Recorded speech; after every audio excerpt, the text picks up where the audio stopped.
Hello, everybody. Welcome to the Week 9 Rotoworld Waiver Wire Q&A. I am Patrick Daugherty, joined by our waivers guru, Kyle Dvorchak, whose Week 9 article is now live on our site.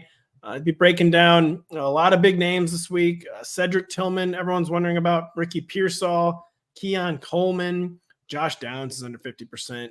Is Jerry Jeudy still under 50%, Kyle? Yeah, I believe all of the Browns wide receivers wouldn't worry too much about Jerry Jeudy because he's not that good. Cedric Tillman out there outproducing him, Elijah Moore out there outproducing him. I do think it's fertile ground for there to be a breakout wide receiver, but we're just not seeing as much from Jeudy as we are from a guy like Cedric Tillman, who goes for 99 yards and 2 touchdowns last week. Don't save your Tillman spiel for a second because I'm going to put you more officially on the spot about Tillman. But yeah, wide receiver is where it's at this week. Running back, it's like kind of retread names like Tyler Algier, Braylon Allen, Jalen Warren, Ray Davis. There weren't any injuries, thankfully, this week at running back. So just not a good week at running back. Quarterback, we got a lot of streamer options. Matthew Stafford at Seattle. Trevor Lawrence, probably not with all the receiver injuries. Justin Herbert against the Browns. Jameis, of course, who we'll talk about, I'm sure, tonight against the Chargers. Bo Nix of the Ravens. But yeah, Kyle, who is the waiver wire ad of week 9 and why is it Cedric Tillman? Tillman, since they traded Amari Cooper, leads the Browns in air yards, leads the Browns in targets, leads the Browns in expected fantasy points as far as receiving goes. This offense is doing everything we wanted to see with Jameis Winston under center. They got away with it to a degree last week, but that's exactly what Jameis does. Even in his bad games, he gets away with it. And Cedric Tillman is his outside boundary number 1 wide receiver. Very clearly the top waiver wire ad of the week. But by the way, that Kyle Hamilton drop pick, man, that was maybe the worst drop pick I've ever seen. There were multiple dropped interceptions. Was that the one in the end zone? There were like 3 dropped interceptions. No, this was the one in the red zone, though, that would have ended the game if he had caught it. And so I didn't see this one. The game situation, and like it was like there wasn't a whole lot of velocity on it. It was just like thrown right to him, and he bobbles it. He bobbled about 10 different times. It's maybe the worst drop pick I've ever seen. The first drop was in the end zone, and it's like Jameis scrambling, looking, and throws it to no one. Yes. But I mean, he is literally a former college pitcher. Like he has like a collegiate level baseball arm, and he rifles it at a Ravens defender who just can't corral it. He was the closer for the Florida State Seminoles, Jameis Winston, and national championship winner too, I think, right? I believe so. That was the opening drive of the game, by the way. Yeah. So we were a few different Jameis, but again. So people are like, what about all the drop Ravens picks? Bet you didn't think about that. It brings me back to the point. Guess what? They weren't dropping Deshaun Watson's picks because he was never throwing down the field. And there were a lot of different reasons for that. And Jameis, of course, takes it too far the other direction. But I'm trying to further the discourse on. I'm not the only one about we got to get away. We have to eliminate the 0 interception mentality and mindset.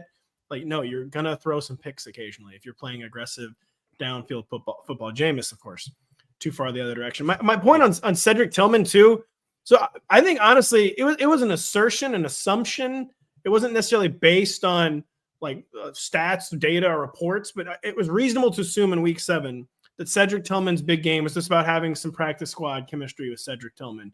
That's why I was really, really encouraged by him immediately repeating it yesterday. Like, no, it's just a young player who I don't know if he was doghouse, but he had only 3 catches in the first 6 games. And just a young player who got thrust into opportunity and is immediately making the most of it. A guy we were into last year, it was never really – he caught like 20 passes that year. Came on a little bit, but just never like kind of – just seemed like he didn't take a step forward this year.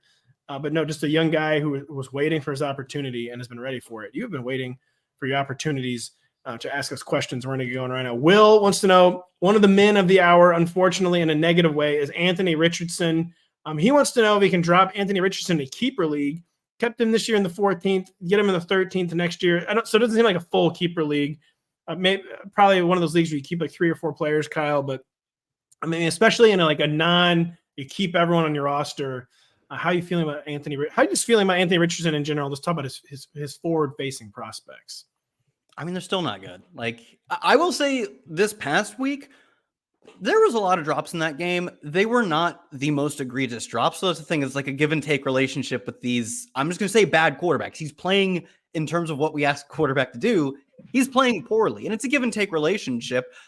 I think a If lot you of throw a his drops- shaky ball, there's going to be more drops. Like even when it's on the guy, I think it's honestly part of the function of throwing a shaky ball. His passes aren't shaky because he's probably got one of the highest velocities. It's that I went and watched. It was legitimately like 4 or 5 drops. A lot of these were like, yeah, it was well behind him. It hit him in his hands. And I wish all of my favorite quarterbacks, receivers, and tight ends and running backs would catch those. And there was 2 bad drops. I think it was Tyler Goodson and an AD Mitchell drop in the end zone, little tear drops right over their shoulders. Those were bad ones. But 3 or 4 of the other ones were like, yeah, I guess in a technical sense, you can count that as a drop. But what? Okay, so give him another 2 completions for 25, 30 yards on those. That's not enough to save his box score, both from a fantasy perspective and from a real-life efficiency perspective. I definitely don't think you need to hold on to him in your keeper league. I still have a lot of hope that he can develop. Like right now, he has fewer dropbacks since leaving high school than most of the quarterbacks who will enter the draft this year. Like he's going to have like 1,000 fewer than Shadur and over 1,000 fewer than Cam Ward. So he's got time to develop.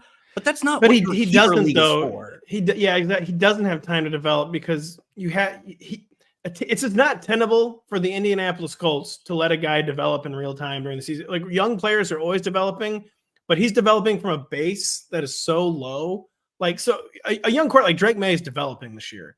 Like Drake May is like playing from a much higher base than Anthony Richardson, and that's why they really did him a disservice. The NFL like turning him in to a lottery pick. Yep. Because he talked about a guy who needed like the Jordan Love plan to be on the bench and just like observe and which or just normally college reps. Like I said, like Shadur's going to have 1,500 more dropbacks. That's like 3 seasons worth of football when he enters the NFL. Of course, he's going to look more polished. He needs to stay in college for another year or more.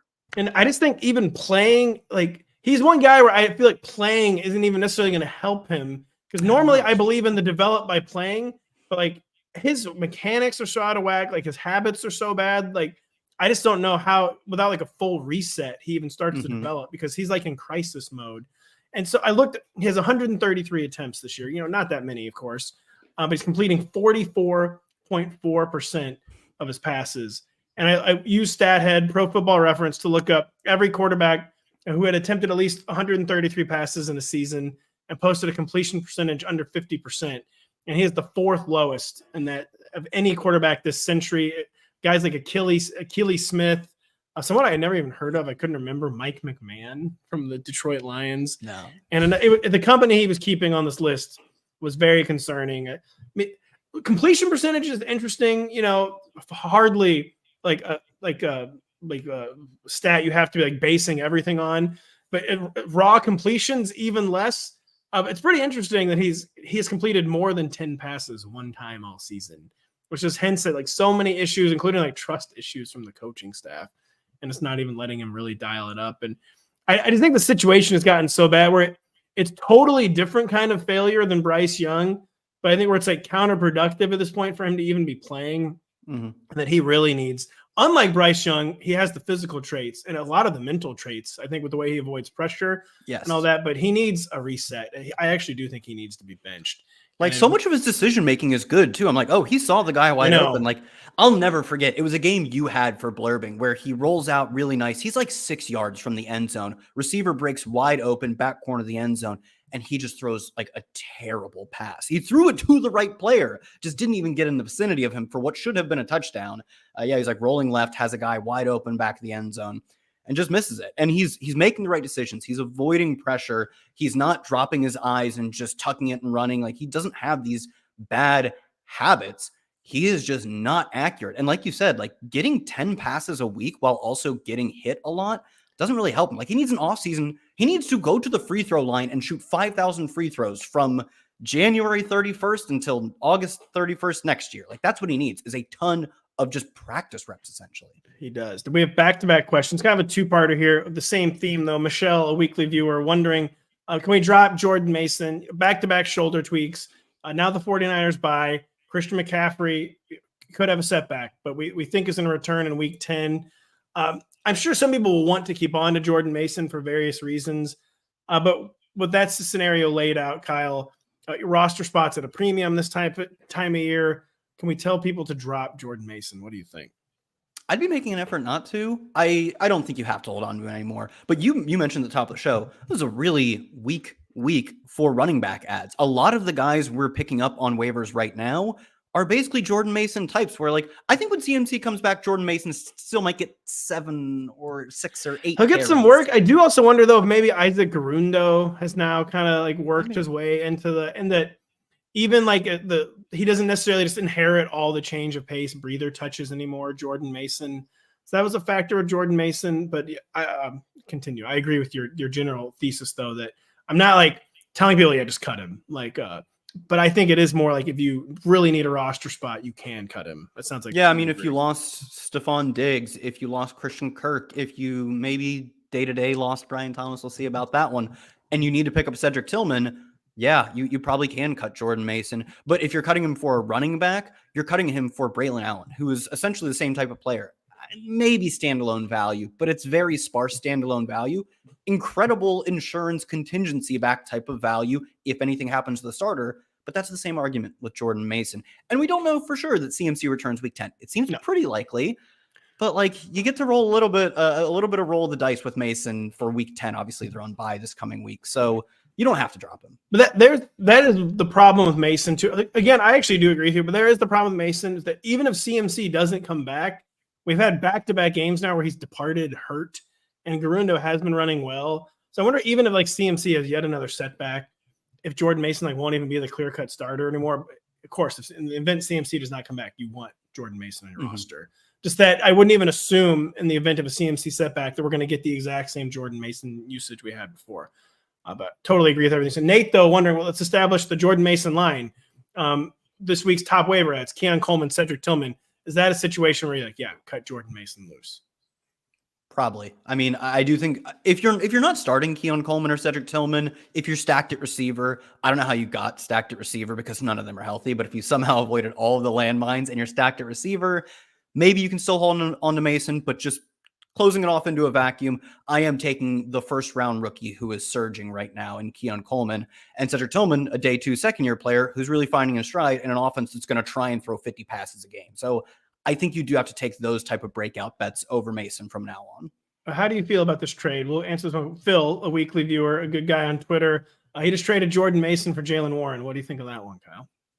I feel like I would keep Jordan Mason there, but maybe Jordan Mason definitely has more contingency value. Jaylen Warren will probably have a little more standalone value, but Jaylen Warren's standalone value has been hurting this season. Yeah, exactly. The thing is, we just have not seen Jaylen Warren be not even he hasn't been as efficient as he was last year, which is obviously true. He's just been dreadfully inefficient. And I think it's pretty fair to blame the injuries. What it was a hamstring and then a knee, I believe, in the first 5 weeks of the season. But like we do need to see him come back to form before we can trust that he is a guy who can really make his money on 12 touches a game, on 10 touches a game. So, I drafted a lot of Jaylen Warren, so maybe I'm beaten down. I'm sad about this, but I'm not quite holding the faith on Warren when you also could maybe flip him for a contingency back like a Mason, or, I think Braylon Allen is a very similar bet. Here's what I'll tell Phil, though, like on the positive side of the ledger for this trade, I'm sure Phil knows this isn't like some slam dunk trade. No. My guess is the thinking was that Jordan Mason, A, is hurt, B, they're on bye, C, CMC is coming back. I think he probably just wants someone on his bench where, say, if he has to jam someone into like a second flex spot or even his first flex spot, he can more reasonably do that with Jaylen Warren probably the next That's 2 or 3 absolutely weeks true. Yes. Than Jordan Mason. So from that sense, it's a fundamentally sound trade, Phil. Week 9 streamer. So talk about Jameis Winston and Bo Nix are going to be like kind of the streamers du jour this week. And we talk about with Jameis, he got away with some stuff. Jameis, of course, went crazy against this Ravens defense, who's allowing the most passing yards in the NFL, the 3rd most quarterback fantasy points. Do you go back to the Jameis well against a much tougher Chargers defense, or do Bo Nix, career high passing yards against a really bad Panthers defense? Do we think maybe he can build off that against a bad pass defense, but an overall far more sophisticated operation than the Panthers? I don't feel nearly as good about Nix against the Ravens, even despite the yardage they're allowing, than I did with him against the Panthers. But what do you think, Kyle? Yeah, Panthers are probably the easiest matchup, especially in terms of just your overall efficiency. You don't get to throw a ton against them because they don't score points or push back. Ravens also a really good matchup, but I kind of agree that there's at least a level of effort. I mean, literally Sean Payton was like, yeah, it's not a good team. Who cares? Like, I know. Sean Payton. Frankly. Yikes. Yeah. You can lie a little bit, Sean Payton. Not here to make friends. Yeah. Yeah. Not here to make friends. Not in the slightest. I think for me, what sets this over the edge is, I think you can project Jameis Winston comfortably for more passing yards per game than Bo Nix going forward. But Bo Nix is putting up really strong rushing numbers. I think he has 4 rushing touchdowns. He's averaging like 30 yards a game or something like that. He's giving you so much extra on the ground than not just your average quarterback, but then most quarterbacks that aren't the tier 1 rushers. So I think for that reason, and the fact that Bo Nix has looked a lot better in the past month, I'd take Nix here. And the matchup is much tougher for Jameis versus the Chargers than it is for Nix versus the Ravens. And I feel like you also get more long-term upside that Bo Nix continues to develop as a passer, whereas we know exactly what Jameis is. I'm going to give a really dumb, hedgy answer. And so I will prefer Jameis just because, in the streamer QB2 range, attempts are a quarterback stat, blah, blah, blah. We know Jameis is always going to be slinging it. Despite running, Bo Nix's passing is going to be kind of all over the map. But I will say if the Broncos in the next week go out and get someone like Deontay Johnson, the Broncos are a team that really needs to trade for a receiver.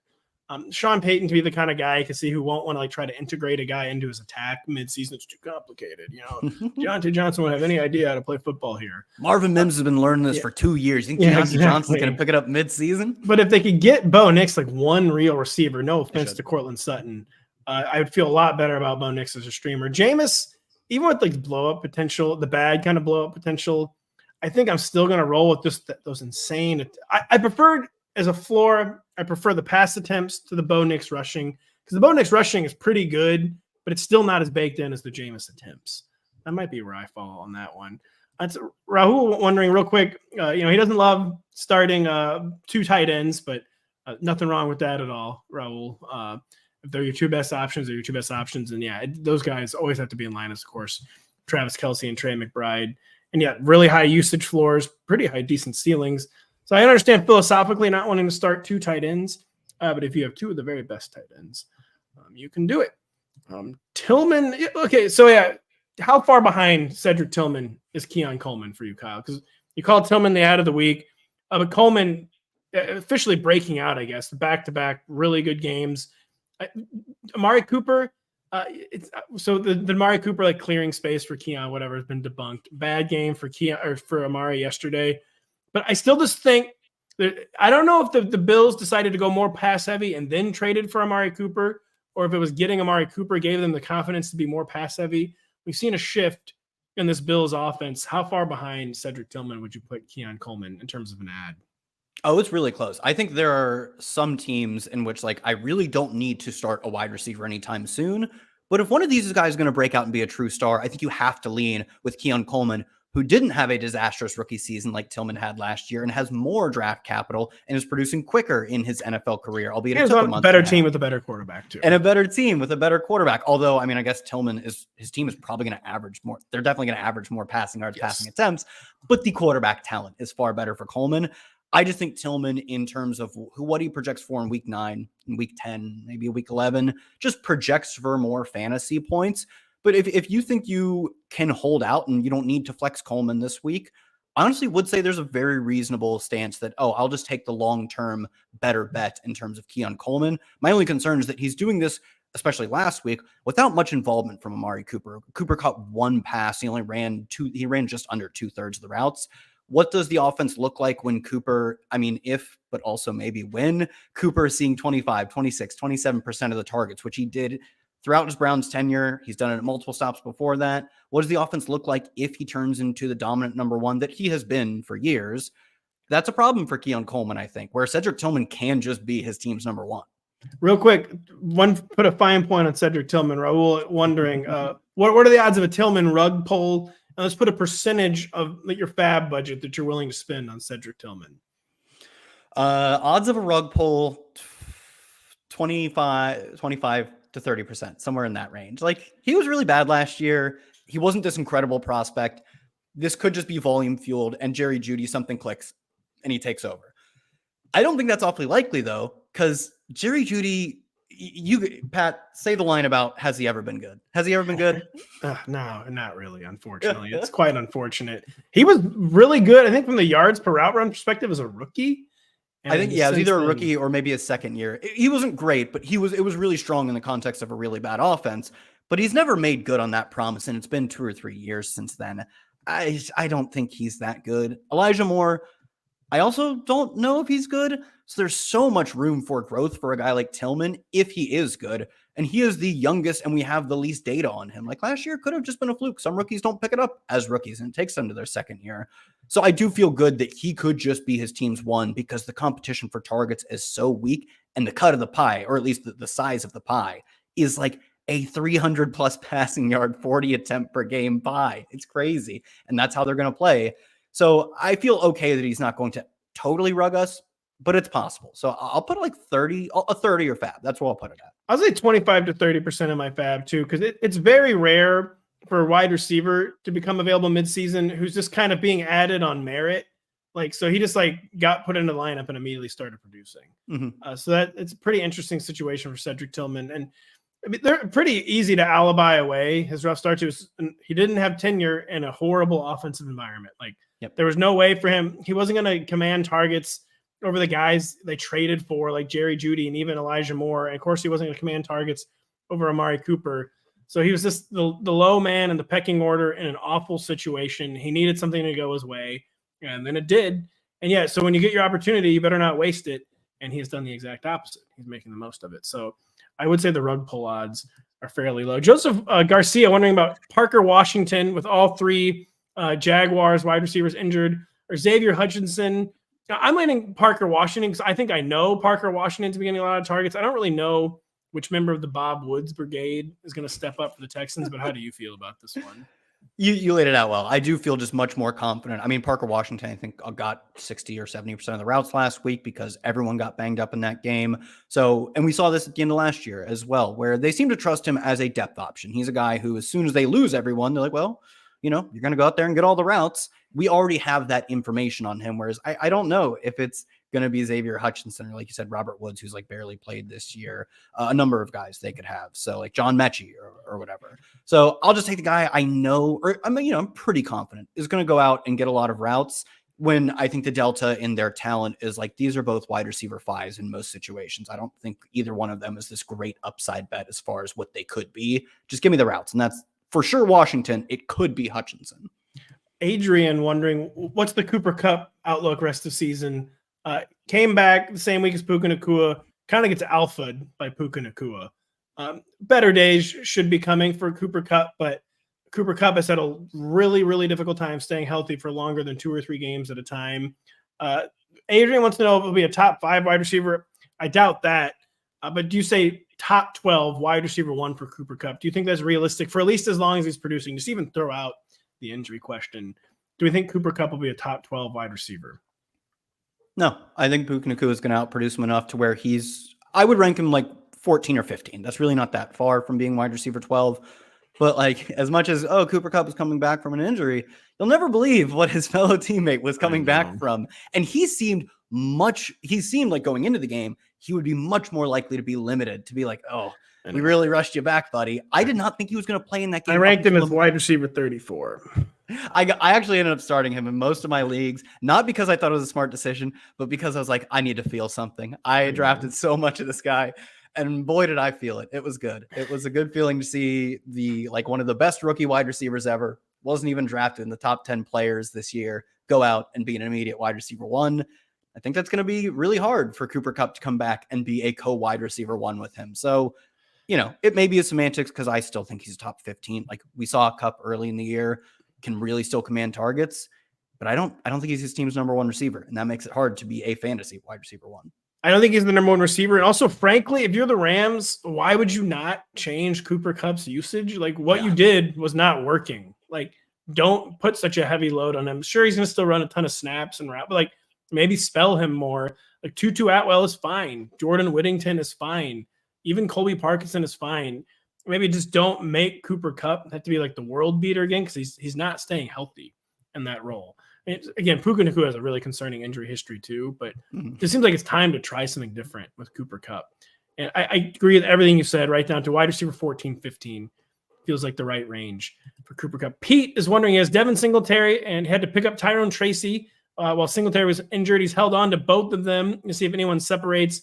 Who do you think the drop is here, Kyle, and why is it Devin Singletary? Yeah, I mean, we'll get some more information It's probably by the time the podcast listeners are listening to this show, the Giants playing tonight. But it's very clear that Singletary's fine. Like, I don't think he's a bad running back, but Tracy can really be electric for this team. And we saw last week that they were clearly starting him, giving him the majority of the snaps until they kind of rested their starters late in the game. It wasn't even a 1A, 1B. It was Tyrone Tracy was the clear number one back. Singletary was spelling him. So between their usage, what I think their efficiency can be, I'm going to take the rookie, and I'll take that like 10 times out of 10. I would too. Just rather this Devin Singletary. I know one of my main talking points on him is always like, once he gets on the field, coaches can never get him off the field. But the Giants have been resistant to that. They did actually get him off the field, like you said. It's just the Giants are very quickly like turning into like evaluation mode. Like the whatever little hope they had for those 2 or 3 weeks there appear to be gone. Just have a very, very hard time believing Tyrone Tracy is not going to feature over Devin Singletary. Pinoy Pens, he's down bad at receiver. He wants to know Jalen Tolbert, Elijah Moore, or Demario Douglas rest of the season. I'll tell you what, man, Jameis working miracles. To see Elijah Moore even getting up to 79 yards as a man, what can't Jameis do for fantasy? Jalen Tolbert's my lean there, but these guys, Jalen Tolbert, Elijah Moore, Demario Douglas, are clustered very closely together. Demario Douglas, 2 back-to-back really disappointing games, though, Kyle. How do you sort out these 3? Yeah, I think for me right now, Douglas is the most talented player of the group. He's got the least talented quarterback. In that, I don't think Drake May is going to play this week. Been seeing a lot more players missing a week with concussions. So kind of got to get points now. We're 2/3 the way through the fantasy regular season, roughly. Like usually it ends in week 13-ish. So it ends in week 14 now is the final week. It's hard. It's in our new 18-week world order. It's the playoffs are 15, 16, and 17 though. So it ends in week 14 where there's still a lot of buys this year. I know. That's cool. That's cool. Yeah. So I think Elijah Moore, I mean, I believe he led the team in targets last week, albeit the best receiver on the field was Cedric Tillman. Jameis can support like a ton of good fantasy options. As you pointed out, what can't this man do from a fantasy perspective? A lot of, he's not, a guy you're projecting for a ton of wins in terms of his games. I do not care. I want the fact that he throws 40 to 50 times a game for 300 plus yards. And Elijah Moore, I'm going to project to be second on this team in targets, or at least second among the wide receivers. Demario Douglas is probably, he is easily first among the wide receivers on his team in targets normally, but I don't think we're going to see a normal version of this offense for at least a week. And Pop just has not been impressive enough. Pop is just looking like a classic, like we overuse the phrase PPR scam. Like Demario Douglas is a true PPR scam in that you put him in there and you pray it's the day he gets 9 targets. But there's a lot of weeks where he just gets 3. Richard is wondering, Jaleel McLaughlin has come available on his waiver wire. Should he become Richard's back end of the roster RB over guys like Ray Davis and Blake Corum? Javonte Williams went back on the struggle bus in week 8. Audric Estime kind of lurking, hanging around, hasn't really been able to get on the field yet. How do you feel right now about Jaleel McLaughlin on people's benches in 12-team leagues? Yeah, I actually thought about writing him up for the waiver wire column. I was like, I just don't know if I see the upside there. He is in the others receiving votes. You can add him if you need to. But I think even if Javonte went down and they decided to bench him, we would still see a committee where Jaleel is the change of pace back. But I don't know if he gets all of the routes because he hasn't been doing that versus Javonte so far. I just don't see a big what do you win when you win scenario. I'll just take a Ray Davis or Blake Corum where, the median projection for them is completely unusable in terms of you cannot start this guy this week. Jaleel's an RB4, and maybe that's useful for you. But especially as we get later and later into the season, I want to shoot for the moon. And if anything happens to James Cook, if anything happens to Kyron Williams, you're getting a guy who you have to win the fantasy playoffs. Couldn't have said it better myself. I'm going to answer this one real quick from Chicken Goats. It's a little too complex to get into. There's too many names, honestly, for us to keep in our head. But kind of boiling down to, should he trade Isaiah Pacheco for a wide receiver? If you got someone interested in Isaiah Pacheco's name brand value right now, I would deal Isaiah Pacheco because the timeline is still uncertain. Kareem Hunt has been just a little too good. I mean, Pacheco, I think, will overtake him, I guess, still. But Pacheco is a guy where I'd be looking to cash in on someone if someone else is like trying to like buy low on Pacheco this year. I think Pacheco is a pretty safe, quote unquote, sell high, even though it's also a sell low. I would be looking to cash in Isaiah Pacheco. Nino has a trade. He's considering the other side wants Devontae Adams, Alvin Kamara, and Jamar Chase for his Puka, Debo, Kenneth Walker, and Reed.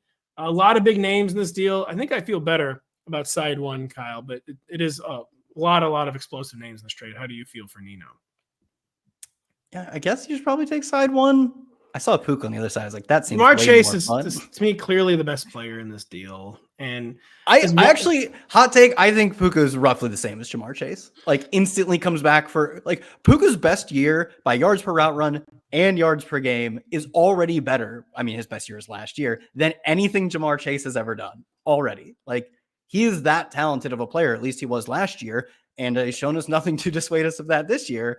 So I actually think those two are extremely close. I mean, they only went 4 or 5 spots in redraft behind each other, behind Chase. So I actually lean the other way. I interesting points on Puka, but the Puka injury history is becoming a pretty big red flag to me. Kind of the Rams phoning in the rest of the season. Because like the Rams, they look good right now, but they were so reliant on so many injury prone guys with like not a lot of depth in terms of a whole 53-man roster. They actually do have depth at wide receiver now. Where I just kind of, again, I've already made this point a few times. It feels like a year where Matthew Stafford might not play through his injuries at some point. There's still there's hope right now, and what the hope is with them 3-4, 3-5, or whatever. They're 3-4, and everyone else in their division is 4-4. So they have the fortune of playing amongst a bunch of mids. I just prefer Jamar to Puka for a few of those reasons. I think Kamara is still better than Kenneth Walker. Kenneth Walker is kind of like a poor man's version of Kamara. And I definitely still prefer Devontae to Debo. Debo, dude, every week is getting a new in his parentheses after his name on our website. He's getting another body part. We're hitting the character limit on how many things in the parentheses there are. I think I kind of agree that I think Chase slightly over Puka, Kamara a good bit over Walker, and Devontae over Debo, close-ish. But then you get to add Jaden Reed on. I also think Jaden Reed's awesome, and I don't think he's as good as I do, which is fine.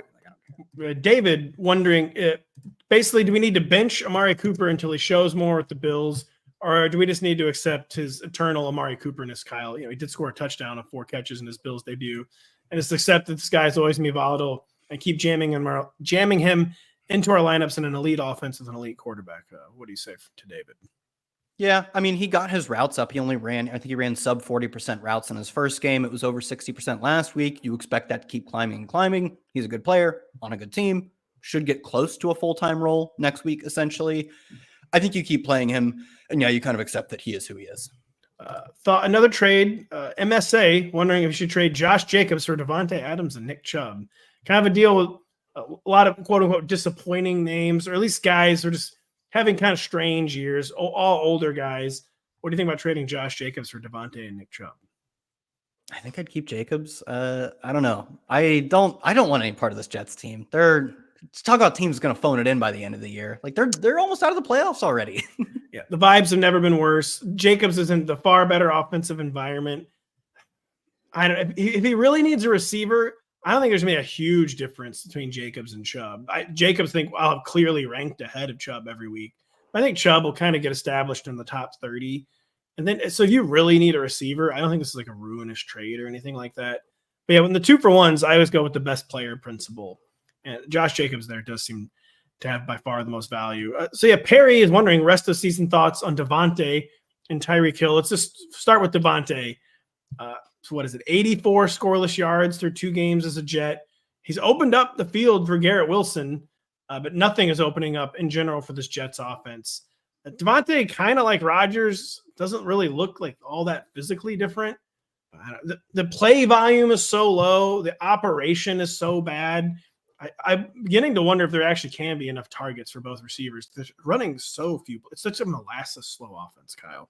What do you think on Devontae rest of season?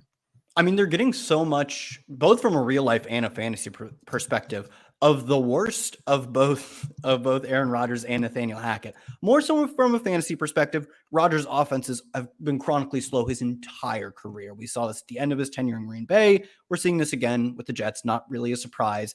But then they're getting the operational garbage of Nathaniel Hackett. Like, he was infamous for his team just could not get a concise, let's run a few plays back to back drive in Denver. And of course, that's what they're doing right now as well. So, and like you said, play volume, Rodgers not physically really diminished that much, but I do think just from a play-to-play level, this team looks to be struggling. Rodgers' arm isn't diminished, is what we Yeah. should say, because the True, rest yeah. of him, it's when we say he's not diminished physically, we do mean more his arm. Yeah, absolutely. It's a fair caveat to that. I don't think in a lot of weeks we'll look back and be like, wow, they got enough targets for everyone to get there. It just doesn't seem like the way this offense is set up right now. I still think Devontae Adams should probably run neck and neck with Garrett Wilson for targets over the long run. And that's probably still going to have him finish as a top 16, 15, 18, somewhere in that range wide receiver from now until the end of the season. But I don't know. Jets offense doesn't look good. And at some point, like, they do have to consider giving up. They're going to get to 4-9 at some point. And it's has to become Herculean. I mean, even if they go 7-2, they're 9-8. It's just going to get worse before it ever gets better. I just don't think it. I agree with you. Just that game yesterday was the season. They had to win that game. That was a loss they just could not afford.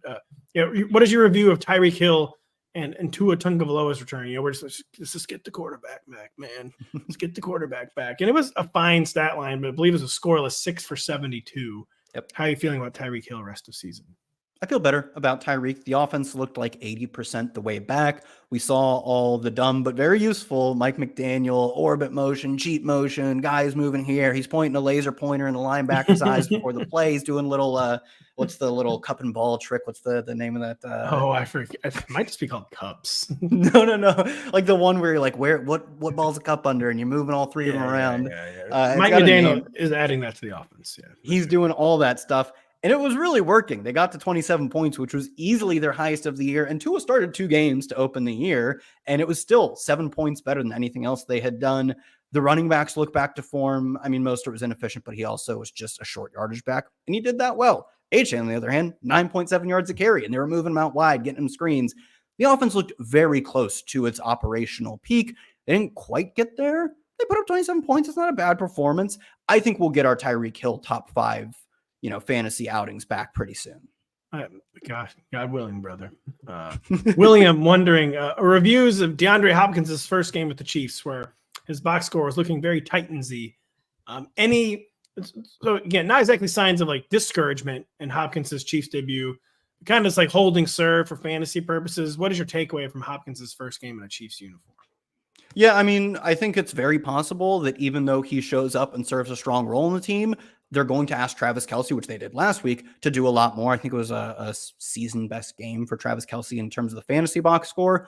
So maybe that's some of what we saw, but like they could have done that with Travis Kelce before and they never chose to do so. I don't think they want to do that. I think they very obviously acquired DeAndre Hopkins because the point of Travis Kelce right now is to survive the regular season and dominate the playoffs, to look like he did in week 8 in the wild card round. Hopefully they don't have to play the wild card round, the divisional round, the Super Bowl, etc. So I think we'll see D-Hop's role grow pretty significantly in the coming weeks. Luis Martinez wondering about DJ Moore and Jaden Reed, another two guys worth talking about. Let's start with Jaden Reed, who has 13 targets over the past 3 weeks. Kyle, just has been as hard as expected to earn looks in what is essentially a 5-man rotation of pass catchers. Now Jordan Love is probably out for week 9. They're on bye in week 10. People wanted to think Jaden Reed was like special enough to rise above the rotation. My review is just that he has not been. What are your thoughts on Jaden Reed? I'll just say, can he remain a top 36 receiver? Like setting the bar really low. Do you think Jaden Reed will remain an every week wide receiver 3? Say, especially like if this health situation stays about the same for the Packers. Every week is going to be tough because, as you pointed out, last week 2 for 55. The week before that, 2 for 10. The week before that, 6 for 28 does find the end zone, though. I do think if from here on out, if you ask me, will he score better than wide receiver 36? I would say yes, because he's going to have games like he's had already where he gets 150 yards from scrimmage and scores. And there are very few players that can do that. I think he's very Deebo Samuel-esque in that way, especially that he does it on the ground and through the air. But unlike Deebo, the whole offense doesn't revolve around him. Deebo sometimes does, sometimes doesn't, but especially on certain games, you will see that, oh, this is a Deebo game. The entire offensive game plan is Deebo has a good matchup. He can annihilate our opponents. Even in the best games from Jaden Reed, they still have other players who are more involved, or at least more involved than like Deebo's teammates are. So I still think better than wide receiver 36 from here to the end of the season, but it's going to be a frustrating road. I would consider him a sell high in that if there's someone else in your league who's still really into Jaden Reed and just thinks it's like a slump or whatever, I would make the move.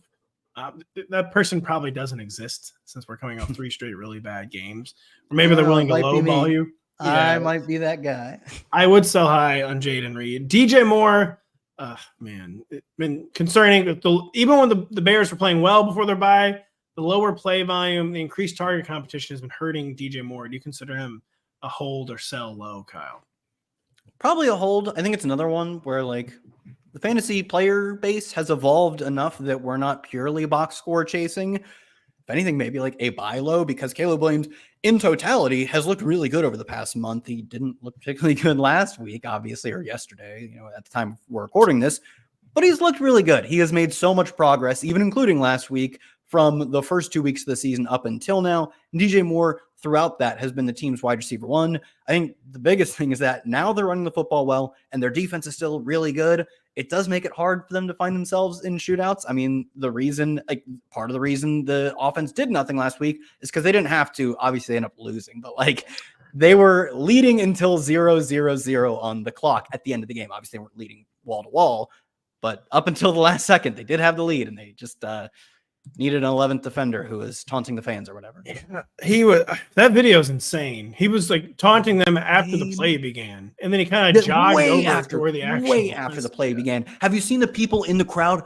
pointing at the field at him? And I assume he's like, "Yeah, we're bantering. You're pointing at the field because I'm on the field." And they're like, "No, the play started." Dude, get over there, man.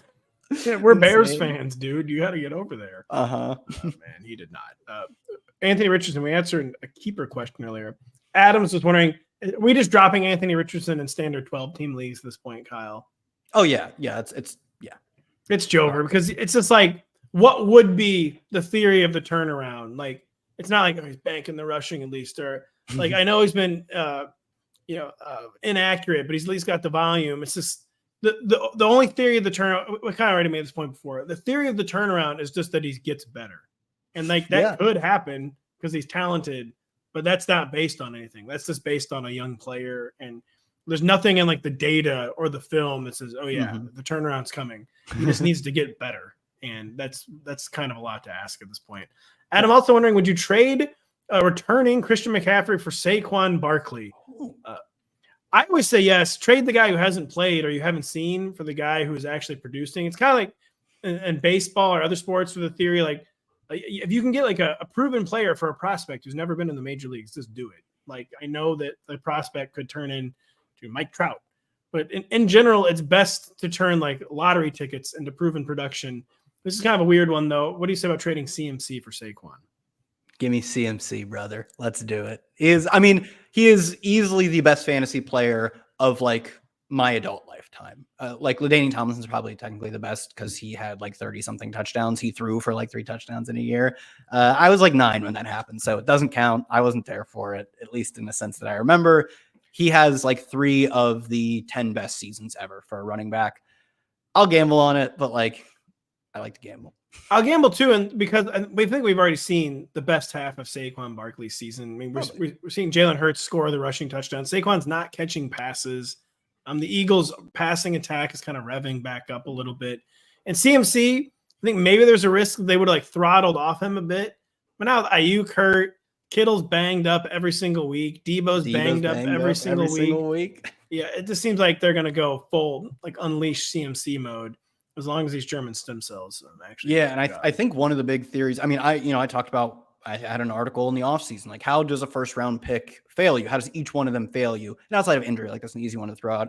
CMC is like, I think the biggest way that he could fail was like, they're 10-1 at week 11 or week 12, and they just don't need to use them as much. Jordan Mason comes along, or at the time I was probably saying Eli Mitchell comes along. They have no ability to throttle back the snaps on the players who matter most to the team right now. They're at 4-4 or whatever they are. We drop in Michael Pittman at this point. It's really hard to surrender on a guy who was like a 3rd or 4th round pick, Kyle, but are we dropping Michael Pittman? Yeah, it's fine. I mean, I would take Keon and maybe Cedric. I don't know if I'd take Cedric, but Keon I would take over him rest of season. Again, it just comes back to what's the theory for the turnaround, and it's just that the young guy has to get better. I guess the theory could be if it's Flacco season, which to be honest, we actually probably were a little hasty on saying drop Pittman because it sounds like Flacco honestly could maybe start this week. Yeah, Steichen was non-committal essentially on who his starting quarterback was, and that's like the red flag of all red flags. So yeah, David, wait at least until they announce who the starting quarterback is. Yeah, exactly. No, really, it's not a drop. Actually, let's just fully correct ourselves and say Pittman is not a drop. It's frustrating, but I think you got to wait one more week, basically, because if nothing else, Steichen's comments are, even if Richardson does end up starting this week, it's opened the door to him not starting. And if we get anything like what we've got in the past 2 weeks, Richardson will get started. So I say give it one more week with Michael Pittman. Very frustrating answer, but that's what I would do. MSA wondering Bowers or Hawkinson for the second half of the season. I think probably pretty safely Brock Bowers. Correct, Kyle? Yeah, I don't know if there's a tight end I'd take over him rest of season. There are two guys you could argue for, I think. I guess there's three. Maybe if you want to put Kittle I would in still that group. take a few guys over him, to be honest. Who would you take over him? I'm taking Trey McBride for sure. I'm taking Kittle for sure. And he's right in the Kelsey zone, I would say. Yeah, I think I would take McBride over him. Kittle's very close. I would take him over Kelsey though. So Kittle's the tight end one overall. Like if I knew Kittle wasn't going to get hurt, I would. I know. I'm so worried that one of these ones, it's like a NASCAR race. Like one of these ones is going to be the big one. But so far, a lot of it is probably like maintenance adjacent. Like, oh, his foot tightened up. He's George Kittle. He does not need to practice. Let's ease up on his practice reps. Does have me a little spooked, but it's probably fair to take him over Bowers for now.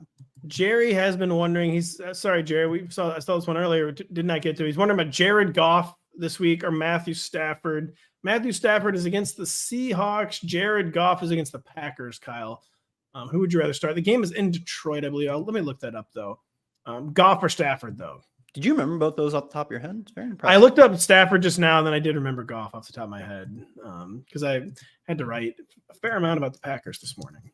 Okay. Yeah, I think Green Bay. So it's on the road for Jared Goff. Okay. On the road. And Green Bay is an outdoor stadium. No Jared Goff in an outdoor stadium. I knew who Stafford played because I wrote a little bit about his fantasy outlook. He's averaging like 18 and a half, close to 19 fantasy points a game in a limited sample, but in the games he plays with Cooper Kupp and Puka Nacua, not awfully surprising when you have like two true number one wide receivers when they're healthy, that you have really good fantasy outlook. Even if you're just a true pocket quarterback, he averages 2 touchdown passes per game when both of those guys are healthy. He has a really good outlook when everyone's out there. And since this is a question just about this week, Stafford. Perry kind of wondering if he should sell low on Davante Adams, basically. Say you were just motivated to unload Davante Adams this week. What do you think you could get? And specifically, Perry wants to know, like, what kind of running back would you be looking at if you're trading Davante Adams, Kyle? Probably like the RB, like 15, because Adams is like the wide receiver 15-ish. I think you might have to settle for a little worse than that, just to be honest. I'm pulling up the rankings right now. Like, do you think you could get Aaron Jones for Davante Adams? I think you could get that. I think you could. Would you do that, though? Probably. That's fair. That's like right on the line. It is right on the borderline. But what about DeAndre Swift? Oh, that one's sick because I do not like DeAndre Swift. He has played really good football over the past month. He's averaging like 18 or 19 fantasy points a game. That's probably one, if someone like me ended up with Swift where like, he fell and I drafted him, because that happened. I still drafted some Swift. I'd be willing to sell him at a price that's probably not fair. That's probably a good one to flip. Kenneth Walker coming off a bad week. Do you think you could manage that move? That one I would probably do. Yeah. I would take Walker there. I'm not sure how other people feel about it. I will say it more realistic than I thought. You could probably get someone in the RB 12 to like 18 range. I do say, I thought maybe you'd have to be more like the 20 to 24 range, but no, I think you could pull off RB 12 to 18 range. So Perry, I guess try to get a high end RB2. I mean, I have no idea though. It all depends on what people need. Like they could LOL at you if they have like a lot of good receivers. Someone here, Noah, want to hear CD Lamb, Scary Terry. Who's Smith? Got to be Devonta. Yeah, it's Devontae Smith, Terry, Devontae, CD, Higgins, Olave, etc. Basically, which receiver are you looking to unload here from Noah's loaded receiver group? Let me see. What do we got here? I think you could probably unload Devonta Smith. I think Devontae struck me as the best too because he might be the easiest to move in that he's not in a horrible situation right now, like T's injury or Olave's like quarterback questions. Where Devontae has actually produced, and you could actually maybe swing a deal for Devontae. Sorry to cut you off there, Kyle. No, yeah, that's kind of how I felt the same way. Is I think his value, I don't say it's at peak right now. He's a really good player. Maybe it'll peak when he has his next spike week or whatever. But his numbers when AJ Brown is out there versus when AJ Brown is not are so drastic. Like AJ Brown is just such a clear alpha number one, and Devon Smith is a very good receiver. But there's really, I think, a hard fought path for him to have a truly elite season. Whereas, like, I could see Terry McLaurin as the offense continues to get better to continue to produce. CD is, we just saw, a true wide receiver one. I could even see a season in which, with Rashid Shaheed out, especially, Derek Carr comes back and Olave is the air yards man. I don't know if Devon Smith has that next gear. So I do think makes it an opportunity to sell high. I agree. Yeah, he doesn't have that next gear, and he's in a situation where people wouldn't feel like you're trying to give them a lemon right now. Yeah. So that's probably a good way to look at it. Chef Ron wondering, Scary Terry's wide receiver what rest of the season? He thinks people are sleeping on Terry McLaurin. Kyle, 16. That does feel right. He's forcing his way into high end wide receiver 2 range, is what I would say. Bandit, we're running out of time here. As a philosophical fantasy question, basically wondering if you should roster higher variance or lower variance players on 12-team league bench. So higher variance being guys like who might not have a standalone role, or lower variance, like the Jalen Warren range, guys who maybe don't have a super high ceiling but are actually playing and maybe startable. What do you lean toward? What kind of archetype with your bench spots? Yeah, I think the what do you win when you win question is really good, especially in the context like that. I think that argument comes up in best ball a lot because in Best Ball Mania, you got to beat 250 million people to win the $1 million or whatever. I think it's like 500,000 if I remember correctly.